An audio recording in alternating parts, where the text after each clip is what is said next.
बिस्मिल्लाहिर्रहमानिर्रहीम, अस्सलाम वालेकुम। मैं हूं आपके साथ अशफाक इसाक सत्ती। प्रोग्राम है बाखबर सवेरा। उम्मीद है कि आप लोग बिल्कुल ठीक ठाक होंगे। ज़ाहिर है कि ये उम्मीद करना बहुत ज़्यादा ज़रूरी है, क्योंकि जिस तरह के हालात व वाक़यात हैं, अनसर्टनिटी अमूमन होती है तो लोग खासे परेशान होते हैं। और इस बार जो अनसर्टनिटी चल रही है वो ज़्यादातर मौसम से जुड़ी है, क्योंकि मौसम आपका हर गुजरते दिन के साथ उसकी शिद्दत में इजाफा होता जा रहा है और गर्मी बढ़ती चली जा रही है। गुज़िश्ता रोज़ अगर हम कराची की हद तक बात करें तो निस्बतन वेदर वाज गुड, बेटर तो नहीं था लेकिन गुड इस एतबार से था कि हवा चल रही थी। आज से जो अब पेशगोई की गई है आइंदा 2-3 रोज़ तक, वो ये है कि पारा जो है वो 42 डिग्रीज़ तक जा सकता है। और 42 डिग्रीज़ में फिर फील्स लाइक जो होता है वो आपको पता है कि अलग ही एक मामला होता है, तो उसके अंदर आपके जो ख़तरात और ख़दशात बढ़ सकते हैं।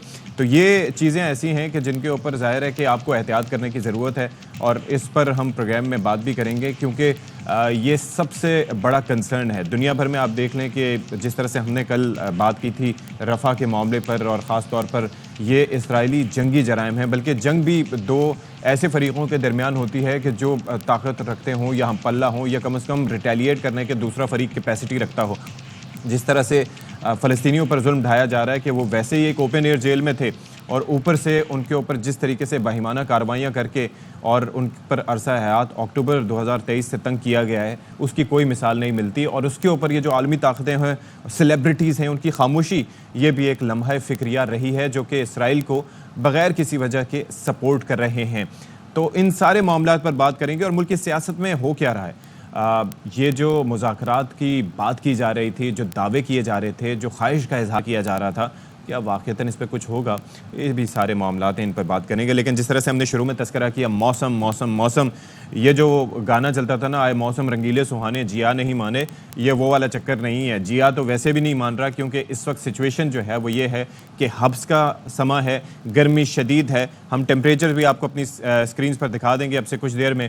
और जिस तरह से कहा था कि ये जो 1 जून तक शदीद गर्मी का अंदेशा है, हीट वेव है, और ये रहेगी शहर क़ायद कराची के लिए, और उसके अंदर temperatures will be on the rise. और हीट वेव और हीट इंडेक्स के हवाले से हम पहले ही आपको बताते रहते हैं कि वो जब अरेबियन सी की हवाएं बंद हो जाती हैं तो उसके बाद फिर हम पर अरसा हयात तंग हो जाता है, और ऐसे में बिजली की लोड शेडिंग जो कि गैर एलानिया भी होती है, वो फिर आपकी ज़िंदगी में मज़ीद वो कहते हैं ना कि जहर घोल देती है। तो अब इस हवाले से महकमा मौसमियात यानी कि सरदार सरफराज साहब ने तो अपनी प्रेडिक्शंस दे दी हैं और कंसर्न शो कर दिया है कि आज से शदीद गर्मी रहेगी। मैं भी अपने मोबाइल पे चेक कर रहा था तो मौसम के हवाले से कुछ अच्छी ख़बरें नहीं हैं, क्योंकि तकरीबन ये लिखा हुआ था उसके अंदर के 12 बजे के बाद से टेम्परेचर्स वो 40 से ऊपर जा सकते हैं। तो जो लोग भी बाहर अपने घरों से बाहर निकलना जिनको पड़ता है, या फिर मुख्तलिफ़ तर्ज के काम करने पड़ते हैं और धूप को फेस करना पड़ता है, तो वो अपने पास कम से कम पानी लाजमी तौर पर रखें, फिर उसके साथ सर को ढांप के रखें, जितनी एहतियात कर सकते हैं वो कर लें। फिर कराची के हवाले से अब ये किया गया है कि मुख्तलिफ़ अस्पतालों में हीट स्ट्रोक वार्ड्स भी कायम कर दिए गए हैं, और फिर 100 से ज़ायद यहाँ पर केसेस भी रिपोर्ट किए गए हैं। और इंचार्ज हैं हीट स्ट्रोक के डॉक्टर इरफान सिद्दीकी, वो कहते हैं कि जिना अस्पताल में 80 जबकि सिविल अस्पताल में 50 से ज़ायद केसेस रिपोर्ट हुए हैं। और फिर ये है कि जो सड़क किनारे आपको ये जो शरबत वगैरह दस्तयाब होते हैं, और ज़ाहिर है उसके अंदर आप ये नहीं देखते कि पानी कैसा है, किस तरह का है, आपको अपनी प्यास बुझानी होती है, तो उससे लोगों को गैस्ट्रो का भी काफ़ी मसला हो रहा है। और इस हवाले से अच्छा, मैंने भी गुजरते हुए काफ़ी जगहों पर देखा कि कैंप्स वगैरह लगे हुए हैं, वहाँ पर पानी भी प्रोवाइड किया जा रहा है, which is a good thing. तो अफजल परवेज़ हमारे साथ मौजूद हैं। अरेंजमेंट्स के हवाले से ज़ाहिर है कुछ तो मैंने भी आपको बताया, कुछ अफजल परवेज़ इस बात का अहाता करेंगे, जो कि हमारे भाई इस वक्त भी एक जगह मौजूद हैं, तो उनसे ज़रा मौसम का भी हाल जान लेते हैं। अफजल, वैसे हल्का फुल्का तो लग रहा है कि इस वक्त हवा थोड़ी बहुत चल रही है, लेकिन अभी सूरज की तमाज़त क्या कहती है, कितनी गर्मी है इस वक्त? जी बिल्कुल अशफाक, देखा जाए तो जिस तरह भी आपने गाना गुनगुनाया तो कराची के शहरी तो कह रहे हैं हाय रे गर्मी। बिजली नहीं है, लेकिन देखा जाए तो गर्मी की शिद्दत में इजाफा हो रहा है। और महकमा मौसमियात ने पेशन गोई भी की है कि हवा में नमी का तनासुब 75% रहेगा, जिसके बायस हब्स हो जाएगा और शहरी जो है शदीद गर्मी में ये दिन गुजारेंगे। तहम 1 तक जो है इस गर्मी की शिद्दत को बताया गया और हीट व्यू का ऐलान किया गया है। इस हवाले से जो पेशन गोई की गई है, इस वक्त जो है ज़िला इंतज़ामिया मतारिक नज़र आती है, पाकिस्तान रेंजर्स हो या मुखैर हजरात हो, वो उस शहरियों को रिलीफ फराहम करने के हवाले से मुख्तलिफ शाहराहों पर बाज़ार हों, वहाँ स्टॉल लगाए हुए हैं, मशरूबात हो या ठंडे पानी की बोतलें हों, वो शहरियों को फराहम की जा रही हैं। देखा जाए तो इस वक्त 7 अजला में कमिश्नर कराची की हिदायत पर डिप्टी कमिश्नर, असिस्टेंट कमिश्नर के हमरा जो है उन्होंने कैंप लगाए हुए हैं जो मुख्तलिफ शाहराहों पर हमें नज़र आते हैं। अच्छा। देखा जाए तो सबसे अहम बात यह है कि जब ठंडा पानी होता है तो शहरी जो है तपती धूप में उनकी जो बॉडी का टेम्परेचर होता है वो बहुत ज़्यादा हाई होता है, वो ठंडा पानी पीते हैं जिसके बायस वो बीमारी में देखा जाए तो हीट व्यू में मुब्तला हो जाते हैं। अगर एक खसूसी हिदायत ये देने के साथ साथ ये भी आगाही मुहिम जारी की जाए कि तपती धूप में ठंडे पानी से जो है लोगों को गुरेज करनी चाहिए।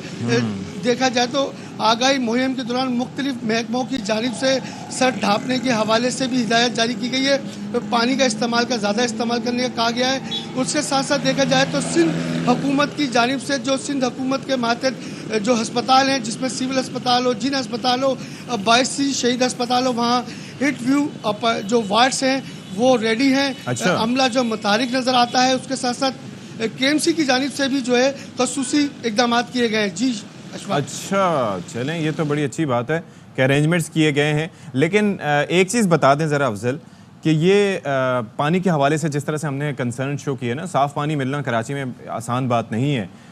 तो ये जो कैंप्स वगैरह लगे हुए हैं जगह जगह, तो इस बात को इंश्योर किया जा रहा है कि साफ़ पानी वहाँ पर लोगों को एटलीस्ट मैसर हो, ठंडा तो हो लेकिन साथ में साफ़ भी हो, पता चले कि वो हीट वेव से बचें और गैस्ट्रो का शिकार हो जाएं।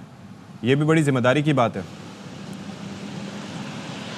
जी बिल्कुल, देखा जाए तो ज़िला इंतज़ामिया की जानिब से तो पानी की बोतलें फराहम की जा रही हैं, जब मुख्तलिफ मुखय्यर हजरात हैं उनकी जानिब से भी किया जा रहा है, पाकिस्तान रेंजर्स की जानिब से भी पानी की बोतलें, जबकि मुख्तलिफ मकामात पर जो कैंप्स मुखय्यर हजरात की जानिब से लगाए गए हैं वहाँ ड्रिंकिंग वाटर होता है जो प्लांट से हासिल किया जाता है, उसके ज़रिए पानी जो है दिया जा रहा है। लेकिन जो शहरी गेस्टों के मर्ज में मुब्तला होते हैं, जो शहर की मुख्तलिफ शाहराहों पर ठेले पथारे लगे हुए हैं, वो सिर्फ अपना धंधा करने के लिए वो जो पानी होता है उसका तयन नहीं करते। ड्रिंकिंग वाटर तो वो इस्तेमाल करते नहीं है, नलके का पानी इस्तेमाल करते हैं। हाँ, मशरूबात हो वो शहरी अपनी प्यास बुझाने के लिए पी तो लेते हैं, लेकिन उसके बाद वो गेस्टों में मुब्तला हो जाते हैं। जी चलें जी, बहुत शुक्रिया आपका, आपने हमें सूरत हाल से आगाह किया। और ज़ाहिर है कि ये बड़ा मुश्किल इस वक्त सूरत हाल है कराची क्या मुल्क भर के आवाम के लिए, लेकिन यहाँ से पैगाम यही देना चाहेंगे कि घर से पानी की बोतल साथ आप अपने रखें, उसमें आप ORS डाल सकते हैं या फिर इलेक्ट्रोलाइट्स यूज़ कर सकते हैं या ऐसी चीज़ें यूज़ कर सकते हैं कि आपकी तबीयत बेहतर रहे। लेकिन ये जो सड़क किनारे से जो आप कहीं से भी किसी भी पथारे से किसी भी ठेले से आप पी लेते हैं और ये बर्फ़ भी जो बन के आती है, तो ये ना समझें कि बहुत साफ़ सुथरा है। इससे खाने पीने की अशिया से हेपेटाइटिस A होने का अंदेशा होता है, ख़दशा होता है, फिर गैस्ट्रो उसके साथ होता है। तो आप नहीं चाहते कि शदीद गर्मी की हालत में आप इस सूरत हाल से भी गुजरें। तो पानी की बोतल लाजमी तौर पर कैरी किया करें। छतरी लेके घूम सकते हैं, उससे आप बर्गर नहीं लगेंगे। आप छतरी लेके घूमें, अपना सर अपनी धूप से बचें, क्योंकि this is the most important thing. अच्छा जी, शहर कायद में मुमकिन हीट वेव के हवाले से कुछ इक़दामात का जायज़ा लिया अफजल परवेज़ ने। बाकी हमारे साथ मौजूद हैं डायरेक्टर PTMA सिंध इमदाद हुसैन सिद्दीकी साहब। Thank you so much for joining us इमदाद साहब। अब ये है कि सिंध गवर्नमेंट की जानिब से जो अरेंजमेंट्स किए गए वो तो हमने बता दिया। ये जो PDMA है यानी कि जिस महकमे के आप सरबराह हैं, क्या इस वक्त उनकी जानिब से अरेंजमेंट्स किए जा रहे हैं हीट वेव से निपटने के लिए? शुक्रिया। असल में PDMA सिंध ने हीट वेव अलर्ट जारी कर दिया है और सबसे पहले मैं आपको बताऊं कि 18 मई को हमें जैसे हीट वेव अलर्ट मौसूल हुआ था तो जितनी भी अपना हमारी डिस्ट्रिक्ट डिजास्टर मैनेजमेंट अथॉरिटीज़ हैं, हमने उनको जो है ना मिटिगेशन मेयर्स के हवाले से गुजारिशात की थी कि हीट स्ट्रोक स्टेबलाइजेशन सेंटर्स जो हैं वो कायम कर दिए जाएं। उनके साथ सिंध एमरजेंसी रेस्क्यू सर्विसेज हैं, उनके साथ उनकी कोऑर्डिनेशन को वो इंश्योर बनाएं, अवेयरनेस कैंपेन वगैरह करें। हमने एहतियाती तदाबीर के हवाले से इंग्लिश, उर्दू, सिंधी में जो है प्रिंट मीडिया, इलेक्ट्रॉनिक मीडिया में जो है ना वो नशर की थी अपनी एडवर्टाइजमेंट्स वगैरह। उसके साथ साथ जितने भी ह्यूमैनिटेरियन पार्टनर्स हैं उनके साथ मिलके हमने जो है ना कराची और अपना सिंध के और डिवीजन्स में, डिस्ट्रिक्ट्स में हीट स्टेबलाइजेशन सेंटर्स का कयाम इंश्योर किया था। अच्छा, इस हवाले से किन किन इलाकों में रिलीफ कैंप्स कायम किए गए हैं, इस बाबत आप हमें बता सकें? अच्छा, इसके हवाले से जो है ना हीट स्टेबलाइजेशन वार्ड्स को इस्टेब्लिश कर दिया गया है। जितने भी डिस्ट्रिक्ट हेडक्वार्टर्स की हॉस्पिटल्स हैं, बेसिक हेल्थ यूनिट्स हैं या रूरल हेल्थ सेंटर्स हैं, वहाँ पे स्पेशल वार्ड्स बनाए गए हैं कि खुदा न खास्ता अगर कोई सीरियस पेशेंट आता है तो उसको वहाँ टाइमली जो है ना वो ट्रीटमेंट दी जाए। कराची के सातों ही अजला में अल्हम्दुलिल्लाह जो है ना अपने गवर्नमेंट और जो है ना ह्यूमैनिटेरियन पार्टनर्स के साथ मिलके सातों ही अजला में हीट स्टेबलाइजेशन सेंटर्स का क़याम यकीनी बनाया है। अच्छा इमदाद साहब, ये तो बड़ा खुशाइंद है, आपने कराची के जो अजला हैं उनके हवाले से हमें आगाह कर दिया। ये शदीद गर्मी के हवाले से आपको पता है कि सिंध में ज़्यादा बुरी सूरत हाल है, वहाँ पर मुख्तलिफ़ इलाक़ों में पारा 50 भी क्रॉस कर चुका है और बड़ा मुश्किल लोगों के लिए वहाँ पर हालात हैं। वहाँ पर कुछ इस तरह के अरेंजमेंट्स किए गए हैं? वहाँ पे भी हमने अपना हीट स्टेबलाइजेशन सेंटर्स की इस्टेब्लिशमेंट को यकीनी बनाया है। मैं आपको बताऊं कि तकरीबन कोई 1500 के करीब हीट स्टेबलाइजेशन कैंप्स का क़याम हो चुका है। अच्छा। और उसके साथ साथ हॉस्पिटल्स में भी स्पेशल हीट स्ट्रोक वार्ड्स जो है ना वो बना दिए गए हैं। ठीक है जी, बहुत शुक्रिया आपका इमदाद सिद्दीकी साहब, आप हमारे साथ मौजूद थे और ये अरेंजमेंट्स किए गए हैं, लेकिन जितने किए जाएँ। और मैं इसमें सिर्फ ये भी कहना चाहूँगा कि जो मुखय्यर हज़रात हैं या आम शहरी भी हैं या जो लोग सदक़ा जारिया पे यकीन रखते हैं, तो आपसे भी इल्तमास है, दरख्वास्त है कि घर से निकलें तो अगर आपके पास रेफ्रिजरेटर है तो वहाँ पर पानी की चंद बोतलें रख लिया करें। ये जो ट्रैफिक पुलिस के एहलकार आपको नज़र आएँ, कोई मज़दूर नज़र आएँ या जो ऐसे लोग जो बाहर खड़े हुए हों धूप में, तपती धूप में, तो आप उनको एक पानी की बोतल ही दे सकते हैं, तो वो आपके लिए एक तरह का सदका जारिया भी होगा और किसी की मदद भी हो जाएगी। ये बड़ा एक इम्पॉर्टेंट मैसेज है। हर काम के लिए हम हुकूमत की तरफ देखते हैं, ये काम ऐसा है जो हम खुद भी कर सकते हैं। अच्छा, जो गर्मी की सूरत हाल है, जो शदीद मौसम की सूरत हाल है, वो हम थोड़ा सा आपको अहाता करते हुए टेम्परेचर्स भी कुछ बता दें कि टेम्परेचर्स हैं क्या। जैकबाबाद हर साल जो है वो ये शहर रिकॉर्ड बनाता है टेम्परेचर्स के हवाले से, और फिर आप देख लें कि दर्जा हरारत 52 डिग्री सेंटीग्रेड रिकॉर्ड किया गया। दादू, लाड़काना, मोहनजोदड़ो 51, और फिर इसके साथ साथ सिब्बी, खैरपुर, सखर, नवाबशाह, रहीम यार खान, खानपुर, भक्कर में 50, बहावल नगर, रोहड़ी, पडीदन 49, डेरा गाजी खान, डेरा इस्माइल खान, गुजरांवाला, झंग, कसूर, कोट अद्दू, मुल्तान, नूरपुर, थल, सकरन में 48 डिग्री सेंटीग्रेड रिकॉर्ड किया गया। तो आप देखिए कि टेम्परेचर्स काफ़ी ज़्यादा हैं यहाँ पर। फिर महकमा मौसमियात के मुताबिक आज से 1 जून तक मुल्क के बालाई अजला में आंधी और बारिश, गर्द हवाओं का भी इम्कान है। यानी कि इस साइड पर सिचुएशन क्या है और बालाई इलाकों में सूरत हाल तब्दील हो रही है, यानी कि वहाँ पर बारिश हो सकती है। किन किन इलाकों में बारिश हो सकती है ये भी ज़रा आपको बता देते हैं। रावलपिंडी, मरी, अटक, चकवाल, लाहौर, कसूर, ओकाड़ा, फैसलाबाद, टोबा टेक सिंह और झंग में बारिश और तूफ़ान की पेशगोई की गई है। तो एक जानिब शदीद गर्मी, दूसरी जानिब तूफ़ानी हवाएं और बारिश, तो ये भी देखें एक वो कहा जाता है ना कुदरत का निज़ाम, तो आप ये कुदरत का निज़ाम ज़रा देख लीजिए। अच्छा, अब ज़रा पाकिस्तान के हवाले से हम बात करेंगे जी। पाकिस्तान के साथ ये क्यों सिचुएशन है, ऐसा क्या वो आपको याद होगा कि वो टर्म्स के हवाले से ला नीना और एल नीनो का तस्करा कर रहे थे सरदार सरफराज साहब के जी। 2015-16 में भी ऐसा ही मौसम आया था और इस दफ़ा जो है सिचुएशन उसको सरपास करी है। लेकिन ये सिचुएशन सिर्फ पाकिस्तान की हद तक महदूद नहीं है, जो दीगर ममालिक हैं दुनिया के वो भी शदीद गर्मी की लपेट में हैं। जनूबी वस्त एशियाई रियासतें गैर मामूली मौसमियाती तब्दीलियों की जद में हैं। भारत से सऊदी अरब तक हीट वेव जारी है। राजस्थान और नई दिल्ली समेत शिमाल मगरबी भारतीय रियासतों में शदीद गर्मी का राज है। राजस्थान में दर्जा हरारत 50 डिग्री सेंटीग्रेड से तजावुज़ कर चुका है। आप सोचिए कि 50 डिग्री सेल्सियस, और वो भी एक ऐसी जगह पे जो कि एक रेगिस्तानी इलाका हो, तो वो फिर मल्टीप्लाई कर देता है उसका इफ़ेक्ट। अच्छा, भारतीय पंजाब और हरियाणा में भी शदीद हीट वेव की वार्निंग जारी कर दी गई है। सऊदी अरब में भी गैर मामूली गर्मी बरकरार है और वहाँ के मरकज़ मौसमियात के मुताबिक 1 जून से पारा 50 डिग्री तक पहुँचने का इम्कान है। तो ये आप ज़रा देख सकते हैं कि किस तरीके से सूरत हाल ख़तरनाक है हर तरफ। अच्छा, चोलिस्तान के हवाले से हम आपको बताएं कि जिस तरीके से वहाँ पर वैसे ही अरसा हाथ लोगों पर तंग होता है, बड़ी मुश्किल तरीका होता है जिससे लोग सर्वाइव करते हैं और ज़्यादातर जो बारिश होती है उस पर उनका गुजर बसर होता है और वाटर सोर्सेज उनको तभी अवेलेबल होती हैं। वहाँ पर अब बारिश नहीं हो रही, गर्मी शदीद है, नहायत गर्म मौसम है, तो जानवर हों या इंसान वो कड़वा पानी पीकर ज़िंदा रहने पर मजबूर हैं। मज़ीद जानते हैं चौधरी सलीम की इस रिपोर्ट में। आप ये देखें कि वो साहब जिनसे ये गुफ्तगू कर रहे थे हमारे नुमाइंदे, उन्होंने कहा कि हमारे बाप दादा भी यही पानी पीते रहे कड़वा, और हम भी यही कड़वा पानी पीते पीते अपनी ज़िंदगी गुजार देंगे। तो क्या अलमिया है, क्या अफसोसनाक सूरत हाल इन इलाक़ों पे, अल्लाह ताला रहम फरमाए। अच्छा, डस्का का ज़रा तस्करा कर लेते हैं और हम साथ साथ आपको रेमेडीज़ भी दे रहे होते हैं जिन इलाकों में पॉसिबिलिटीज़ हैं। वहाँ पर ये जो रिवायती मशरूब है सरदाई, उसके जगह जगह स्टॉल सजे हुए हैं और फिर मुसाफिर वहाँ पर ठंडा ठार सरदाई पीने के लिए रुकते भी हैं और गर्मी की तपिश से, ये जो शदीद गर्मी है, इससे नबर्द आज़मा होने की कोशिश करते हैं। तो इस पर रिपोर्ट कर रहे हैं राना गुलाम मुस्तफ़ा। हाँ जी, राना गुलाम मुस्तफ़ा साहब की आपने रिपोर्ट मुलाहिज़ा फरमा ली। अब आपने एहतियात बस एक करनी है कि भाई वो सरदाई वाला भाई हो या कोई भी ऐसे स्टॉल लगा के, आजकल बड़े बड़े स्टॉल लगे होते हैं, सत्तुओं के स्टॉल लगे हुए हैं, तरबूज के शरबत के स्टॉल लगे हुए हैं, इमली आलू बुखारे के स्टॉल लगे हुए हैं शरबत के, और न जाने किन किन चीज़ों के, गन्ने की मशीन, वो तो आपको जगह जगह नज़र आती है। एहतियात बस आपने ये करनी है कि ये पूछ लेना है, चेक कर लेना है कि बर्फ़ कैसी है, कहाँ से आ रही है, फिर उसके बाद जो है वो पानी किस तरह का इस्तेमाल हो रहा है। और फिर दूसरी एक और चीज़ ये है कि आप जितनी मर्ज़ी एहतियात कर लें, ये मुझसे भी गलती हुई थी। उस दिन मैं गया, मैंने कहा कि भाई गन्ने का जूस दे दें, मैंने कहा अच्छा ग्लास में भी, मैंने कहा ना दें, आप थैली में दे दें बराह रास्त।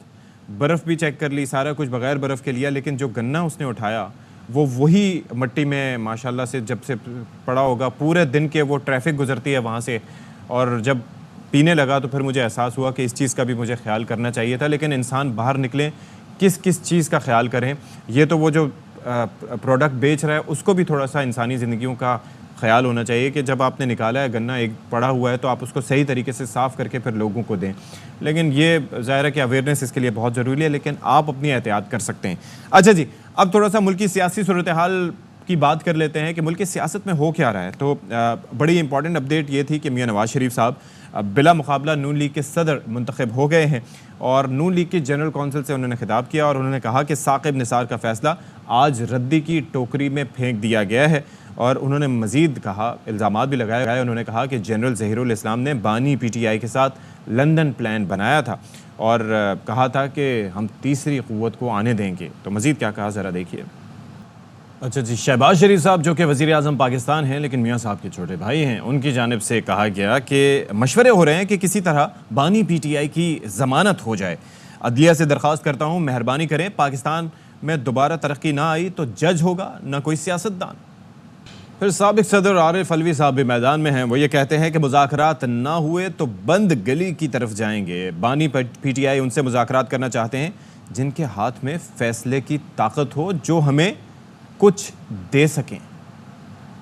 खान साहब की मुसलसल पिछले 2 साल से कह रहे हैं कि मुज़ाकरात होने चाहिए, इंसल्ट की जाती है कि नहीं करेंगे, मुज़ाकरात नहीं करेंगे तो बंद गली में चलते चले जाओगे। मुज़ाकरात इमरान खान साहब उसके साथ करना चाहते हैं जिसके हाथ में फैसला हो। आप समझते नहीं है कि फॉर्म 47 वालों के हाथ में कुछ भी नहीं है, उनसे मुज़ाकरात करके लाहासिल मुज़ाकरात होंगे। इमरान खान साहब की राही का मुतालबा कर रहे हैं, उसके ऊपर झूठे केसेस हैं।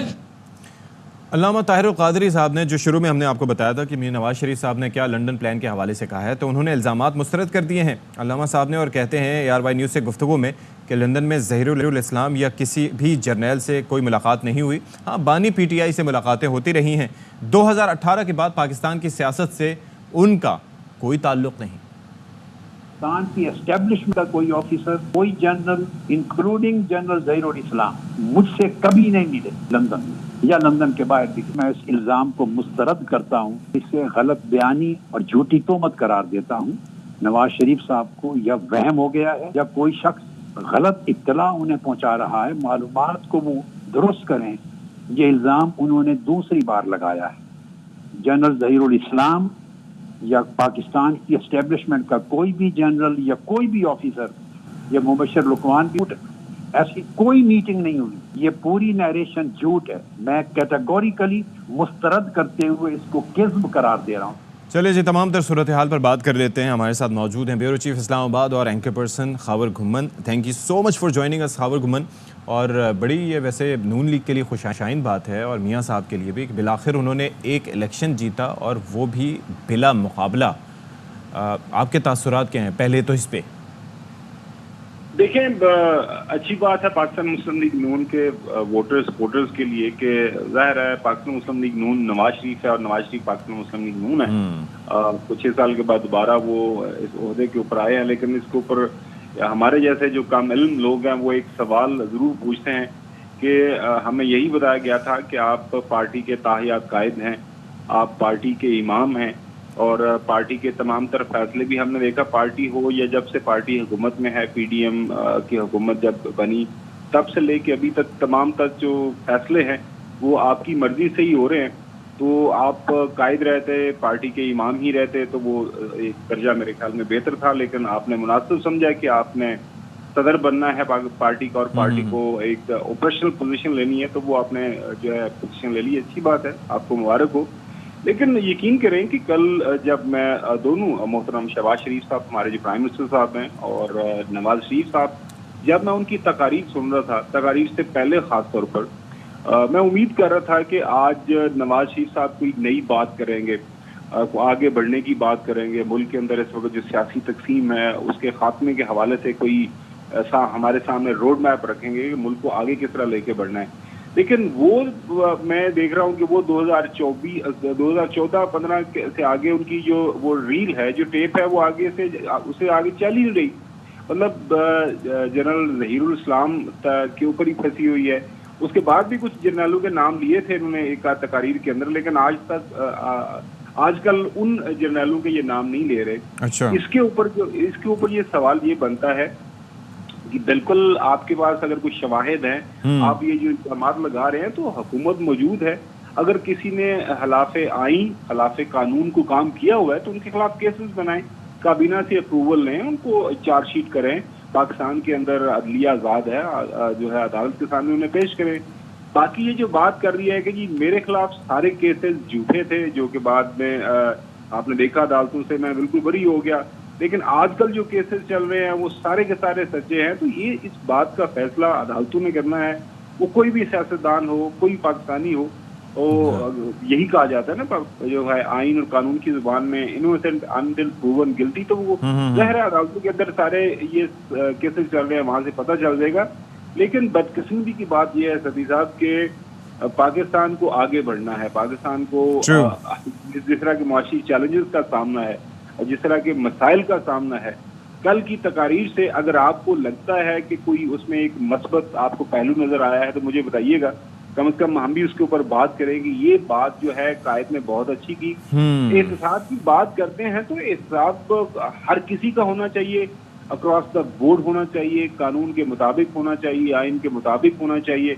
लेकिन अगर हम यही चेरी पिकिंग करते रहेंगे कि जी इसका एहतसाब कर लें, उसका एहतसाब ना करें, वो फरिश्ता है, वो झूठा है, वो शैतान है, वो उसने बहुत अच्छे काम किए हैं, तो ये हम देखते आ रहे हैं पिछले 76 ईयर से यही पाकिस्तान के अंदर ये एक सिलसिला चल रहा है कि हम के अंदर घूम फिर रहे हैं। तो यही मामलात हैं, पता नहीं हमें कौन रास्ता दिखाएगा। देखें, 2 दफा के वो चीफ मिनिस्टर पंजाब हैं, 3 दफा के वो प्राइम मिनिस्टर पाकिस्तान रहे हैं। पाकिस्तान के अंदर अभी उनके छोटे भाई की हुकूमत वफाक के अंदर है, वो प्राइम मिनिस्टर हैं। ठीक है। उनकी जो बेटी है वो चीफ मिनिस्टर है, पाकिस्तान का सबसे बड़ा सूबा है। और पाकिस्तान के हवाले से ये कहा जाता है कि चीफ मिनिस्टर का ओहदा, चीफ मिनिस्टर पंजाब का ओहदा सबसे बड़ा होता है कंसिडरिंग उसका बिलाशुबा, क्योंकि सबसे बड़ा एक सूबा है। एग्जैक्टली। तो वहां पे आपकी हुकूमत है और अब आपको क्या चाहिए? आपको यही सवाल है कि ये जो आपने कहा ना कि वफाक में उनके भाई की वजारत उज़्मा उनके पास है, भाई के पास, तो ये छोटे भाई के पास ही रहने की एक उम्मीद है या तवक्को है, या फिर आगे इस जानिब भी जा सकते हैं? कुछ सोचा जा रहा है इस बारे में?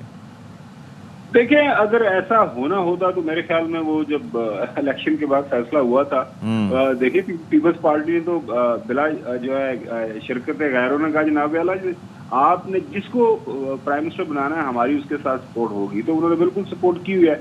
लेकिन उस वक्त फैसला किया गया कि नहीं जनाब वाला, क्योंकि हमें सादा क्रियत भी नहीं मिली, तो चूंकि मैं तो ये मखलूत हुकूमत चला ही नहीं सकता, मैंने तो जरा फैसले सख्त करने होते हैं, तो शहबाज शरीफ साहब भी ये इत्तेहादी हुकूमत चला सकते हैं, तो शहबाज शरीफ साहब भी हुकूमत चलाएंगे। मैं इस बकेड़े में नहीं पड़ता। हालांकि हम तो ये एक्सपेक्ट कर रहे हैं ना कि सबसे ज्यादा तजर्बाकार आप हैं, पाकिस्तान की मैशियत को आपने संभालना है, पाकिस्तान के अंदर आपने तरक्की वापस लेके आनी है, तो आपको ये चैलेंज, ये ओहदा कबूल करना चाहिए था। अब आपने वो कबूल नहीं किया या आपको कबूल करने नहीं दिया गया। तो ये मामलात हैं। मुझे पॉलिटिकल कमेंटेटर के तौर पर एक तालिब इल्म होने के नाते मुझे कल मायूसी हुई, क्योंकि मुझे कोई ऐसी बात, वही मैं कह रहा हूँ कि मुझे कोई ऐसा सॉर्ट आप सुनाएं कि कायद ने ये बात की है जिसके अंदर उम्मीद है, जिसके अंदर हमें एक आगे बढ़ने का रास्ता नजर आ रहा है। मान लिया आपके साथ ज्यादती हुई, आप बड़ेपन का मुजाहरा करेंगे, आप कहेंगे ठीक है ज्यादती हुई है, लेकिन मुल्क के अंदर इस वक्त मुल्क को हीलिंग टच की जरूरत है। सही। मुल्क के अंदर हमने तकसीम को खत्म करना है। जुमा जुमा 8 दिन है, यही मौलाना फजल रहमान साहब, यही मेंगल साहब, यही जो है अजग जई साहब आपके साथ खड़े होते थे। आज वो आपके साथ नहीं है। वो आपके सामने क्या सवाल रख रहे हैं, आपसे क्या बात कर रहे हैं, मुल्क के अंदर वो क्या कह रहे हैं कि आईनी हुक्मरानी के लिए हमें क्या करना है, तो उनकी बात सुन लें। पाकिस्तान तरीके इंसाफ को थोड़ी देर के लिए साइड पे रख लें। बाकी ताहिर कादरी साहब के हवाले से जो इल्जामात हैं या कुछ जनरल के हवाले से इल्जामात हैं, तो मेरे ख्याल में मेरी यही गुजारिश होगी, हुकूमत के पास इख्तियारात हैं, एक केस बनाएं, आर्टिकल 6 लगाएं। अगर किसी ने खिलाफ आइन काम किया हुआ है तो बिल्कुल अदालतों के अंदर वो केसेस लेके जाएं, शवाहिद रखें, और जिन्होंने गलत काम किया हुआ है उसको सजा मिलनी चाहिए और भरपूर सजा मिलनी चाहिए। ठीक है जी, thank you so much Khawar Guman for being with us. और अब एक ब्रेक लेते हैं, ब्रेक बाद दोबारा हाजिर होंगे।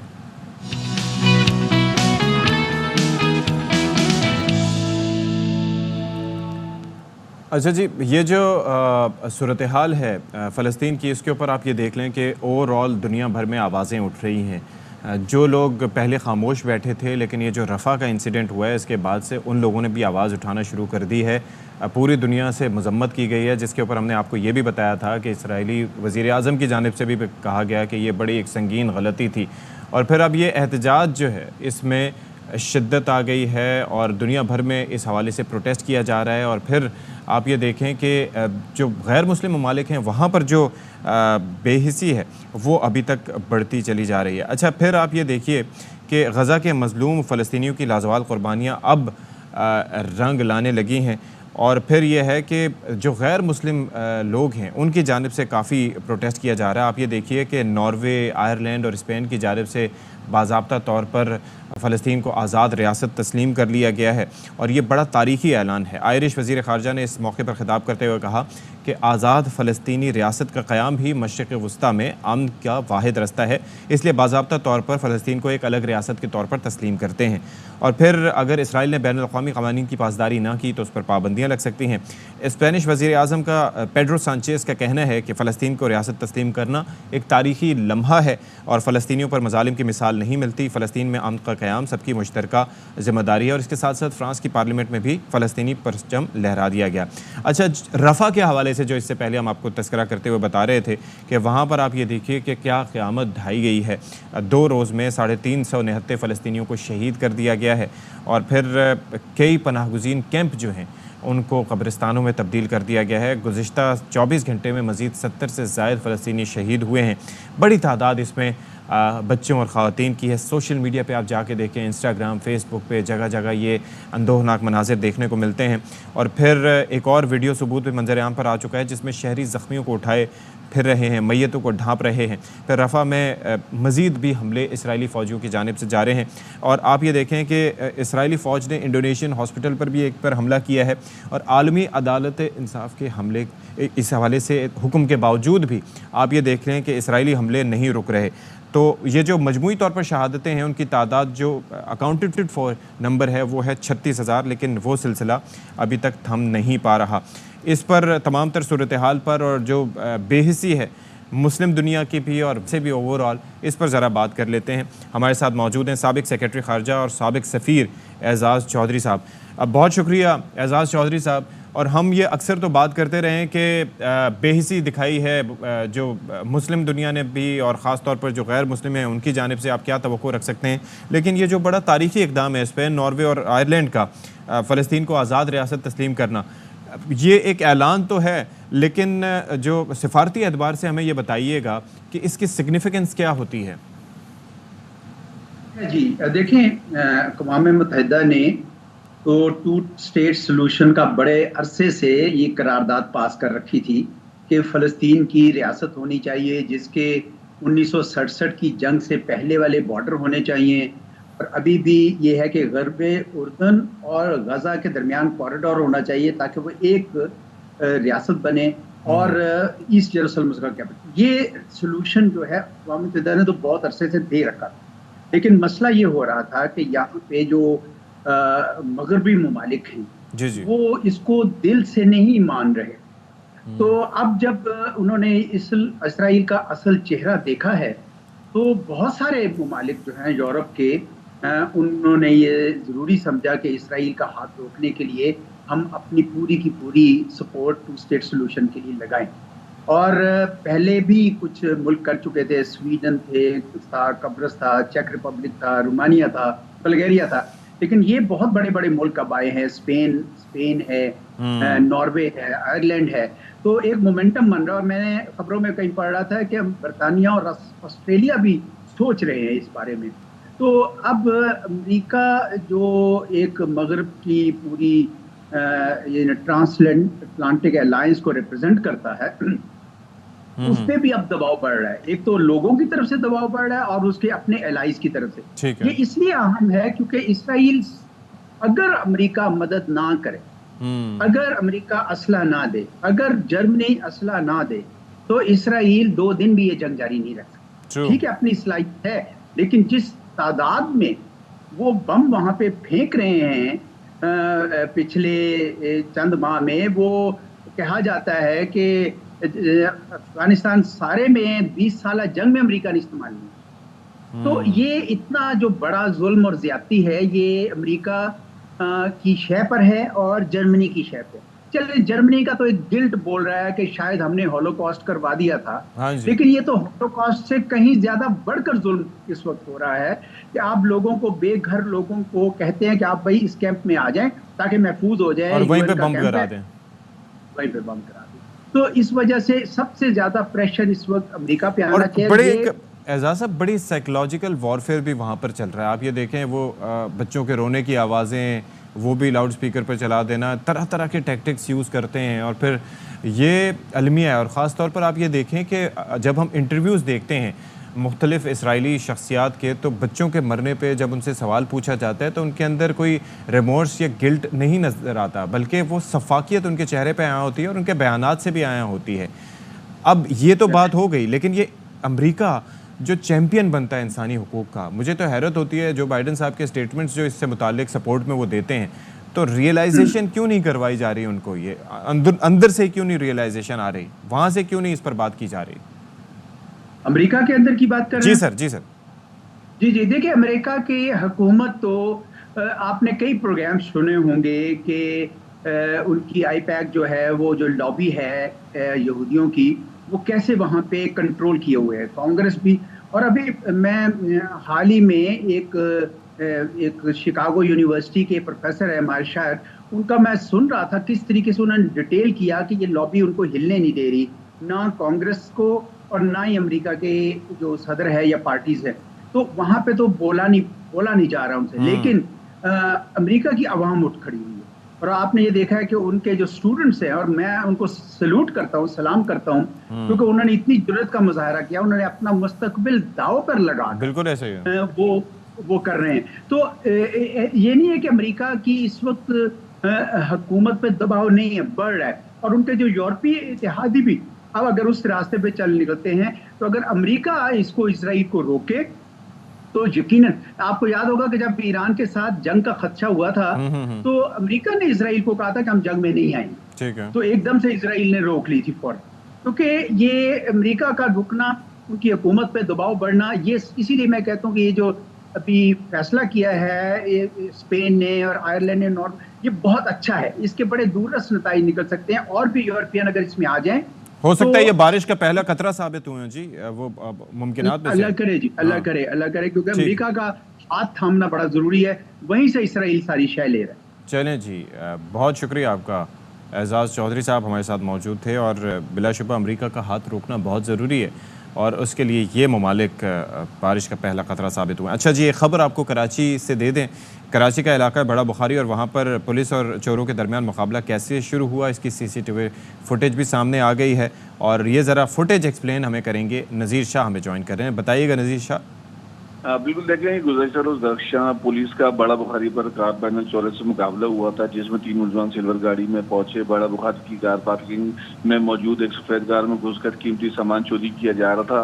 2 मुलजमान गाड़ी के अंदर ही बैठे थे। इसी दौरान दरक्षा पुलिस के एहलकार गश्त पर वहां से गुजरे तो उनको शक हुआ और एहलकार तेजी से पार्किंग की तरफ दौड़े तो कार में मौजूद मुलजिम पुलिस को देखते ही अपनी गाड़ी की तरफ भागा और कार में बैठकर वो साथियों समेत फरार होने लगा। तो पुलिस एहलकार पीछे से पहुंचे जिन्होंने इन पर फायरिंग शुरू कर दी और मुलजमान तेजी से वहां से फरार हुए। तो एहलकार भी वापस मोबाइल की जानिब भागे, जिसके बाद खयाबान शुजात तक शदीद फायरिंग का तबादला हुआ।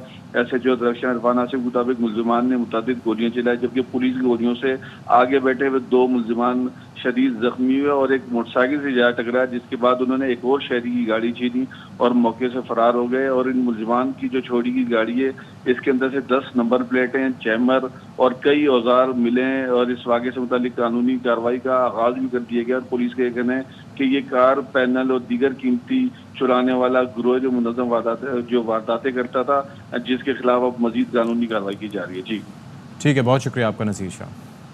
चलें जी, एक ब्रेक लेते हैं, ब्रेक के बाद आएंगे।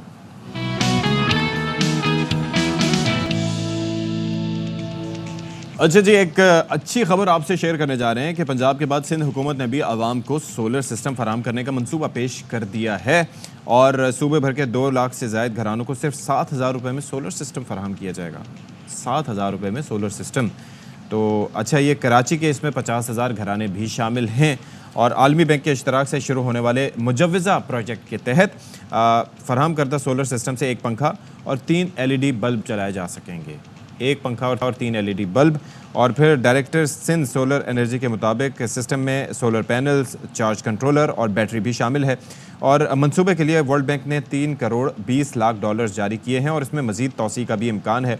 और सिंध में इस वक्त तक बहुत कम बिजली पैदा की जा रही है ये सोलर से, और 400 मेगावाट बिजली अभी तक वहाँ से हासिल की जा रही है, जबकि इसका स्कोप बहुत ज़्यादा है, बहुत ज़्यादा इससे बिजली पावर जनरेशन हो सकती है।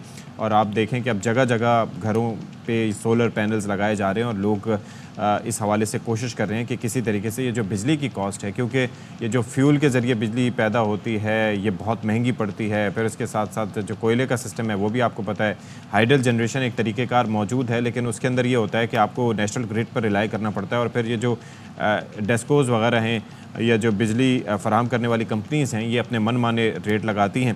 तो ऐसे में सोलर पैनल लगाने का फ़ायदा ये होता है कि आपकी थोड़ी सी ज़िंदगी आसान हो सकती है, प्लस ये लोड शेडिंग के दौरान भी आपको ये चीज़ फ़ायदा दे सकती है। तो इनिशियल लेवल पे किया यह गया है कि ये तकरीबन अगर हम कराची की बात करें तो 50,000 घराने होंगे और अगर हम सिंध भर की बात करें तो ये टोटल 2 लाख के करीब घराने हैं जिनको इब्तदाई मरहले में ये सोलर पैनल फराहम किया जाएगा। और वो भी आप ये देखें कि ये पहला मरहला है, तो ये चीज़ बड़ी खुशाइंद है। अच्छा जी, अब ज़रा यहाँ पर एक ख़बर आप पहुँचाएँ बलूचिस्तान में। ये बलूचिस्तान का इलाका वाशक है जहाँ पर मुसाफिर कोच खाई में गिर गई है। ये अंदोहनाक वाक़या पेश आया है बलूचिस्तान में और हादसे में 21 अफराद इब्तदाई तौर पर बताया गया था, लेकिन अब ये बताया जा रहा है कि 27 अफराद अपनी ज़िंदगी की बाजी हार गए हैं, जाँ बहक हो चुके हैं, मुतादिद मुसाफिर ज़ख्मी भी हुए हैं। ये कोच तुरबत से कोयटा जा रही थी और आप ये मंज़र अपनी टेलीविज़न स्क्रीन पर देख सकते हैं कि ये एक खाई में जा गिरी है। तकरीबन 50 से 100 फीट के करीब ये खाई होगी जिसमें गिरने से ये 27 अफराद की ज़िंदगी चली गई। और फिर ये है कि ये इलाका ख़ासा दूर भी है, तो ऐसे में यहाँ से जब तक ज़ख्मियों को मुंतकिल किया जाता, जब तक इमदाद वहाँ पर पहुँचती, और फिर रिस्पॉन्स टाइम जो है वो बड़ा मैटर करता है।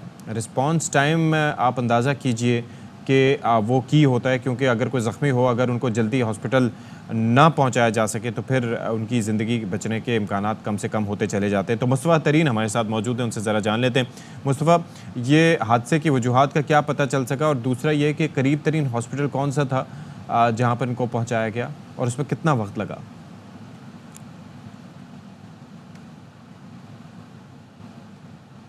जी अच्छा, मुस्तफ़ा तरीन हमारे साथ नहीं है, लेकिन हमने हादसे से मुतालिक आपको बता दिया कि ये हादसा पेश आया है और 27 अफराद इसमें लोग अपनी ज़िंदगी की बाजी हार चुके हैं। तुरबत से कोयटा ये जा रही थी मुसाफिर कोच और इसमें ये नुकसानात हुए हैं। और आप अंदाज़ा कीजिए कि जो करीब तरीन हस्पताल है वो भी यहाँ से खासे फासले पर है और यहाँ पर रिस्पॉन्स टाइम का हम अक्सर तज़किरा करते हैं, किसी भी हादसे की सूरत में वो बहुत ज़्यादा मैटर करता है और ऐसे में हमें एमरजेंसी सर्विसेज को थोड़ा सा बेहतर बनाने की ज़रूरत है। यहाँ पर सेलुलर रिसेप्शन का भी थोड़ा बहुत इशू होगा जिसकी वजह से ये मज़ीद नुकसानात हुए और अल्लाह ताला सबके हाल पर रहम फरमाए। हम एक ब्रेक लेंगे, ब्रेक के बाद हाजिर होंगे। स्टे विद अस।